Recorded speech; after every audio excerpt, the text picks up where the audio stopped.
नमस्कार दोस्तों, हमारे राजवीर रंजीत यूट्यूब चैनल में आप सबका स्वागत है।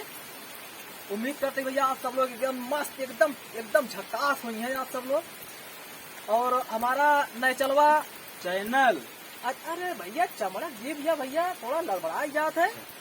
चमड़क जी भैया गलती क्षमा कर, चमड़क जी भैया थोड़ा लड़बड़ाई जात है।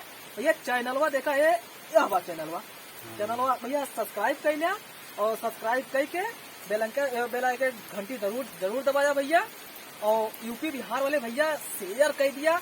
ये मनोरंजन के लिए वीडियो बनावा जाता है, एकदम अवधि कॉमेडी में बनावा जाता है भैया। देखा था पानी बरसता है एकदम आराम से, एंजॉय लेते हैं हम सब पानी के।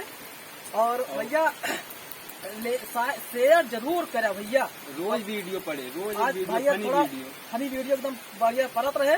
लेकिन आज भैया थोड़ा पानी बरसा था, देखा था हम भीग जाते हैं, ऐसे वीडियो अपलोड ना कर पाते, वीडियो बनाने में दिक्कत हमका बहुत होती है भैया। एक वीडियो बनाने समझ लिया कि यार बहुत मेहनत करे पड़त है, समझ लिया कि एकदम 4-5 घंटा 6 घंटा लाग गया बनाने में भैया। सबसे बिना निवेदन है आप सब हमका सपोर्ट करें और आपके लिए हम अच्छी वीडियो कॉमेडी वीडियो हम आपके अंदर लावत रहा भैया।